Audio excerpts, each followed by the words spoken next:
دیکھیں ایک سادہ سی بات، ان اللہ علی کل شیء قدیر، یہ آیت سب کو آتی ہے. اس کا مطلب کیا ہے؟ اللہ ہر چاہے پہ قادر ہے. کوئی شک ہے کسی کو؟ اللہ ہر چاہے پہ قادر ہے، جو وہ چاہتا ہے وہ کرتا ہے.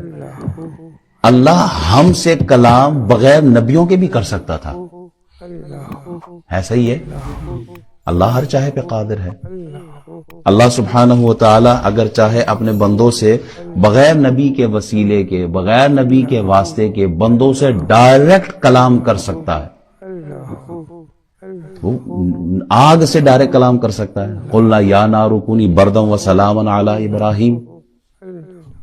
اللہ تعالیٰ نے آگ سے کہا تھا نا کہ ہم نے فرمایا اے آگ ہو جا ٹھنڈی اور سلامتی ابراہیم پر.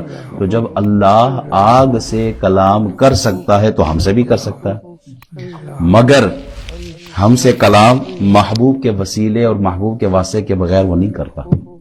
وہ قادر مطلق ہو کر، وہ بے نیاز ہو کر، وہ بغیر کسی وہ مجبوری وہاں نہیں ہے، مجبوری یہاں ہے، ہمارے ہاں ہے. انسانوں میں کمزوری ہے، ضعف ہے.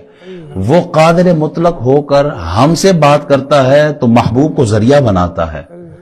ہم مجبور ہو کر، نائف ہو کر، کمزور ہو کر، ہم محتاج ہو کر اس ہستی کے وسیلے کو کیسے چھوڑ سکتے ہیں جنہیں اللہ نے درمیان میں رکھا ہے.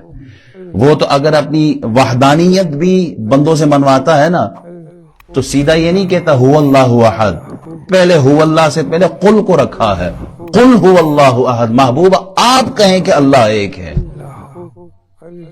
وہ تو اپنی وحدانیت اور توحید بھی محمد الرسول اللہ کے وسیلے سے منوا رہا ہے، اور ہم مخلوق ہو کے، کمزور ہو کے ان کو درمیان سے ہٹا کے ڈائریکٹ اللہ سے.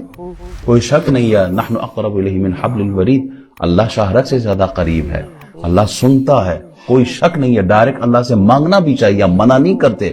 لیکن ہم کہتے ہیں اگر دعا قبول کروانی ہے مقبول، تو پھر جیسے ہمارے باپ کی دعا قبول ہوئی، جناب آدم علیہ السلام 300 سال روتے رہے، اور پھر اللہم انی اسألک بحق محمد، جیسے ہی محمد کا واسطہ دیا اللہ تعالیٰ نے ان کی توبہ قبول فرما لی ہے. ہمارے باپ کی توبہ، آدم علیہ السلام کی توبہ بھی جناب محمد الرسول اللہ کے وسیلے سے، ان کے صدقے سے قبول ہوئی ہے. تو ہم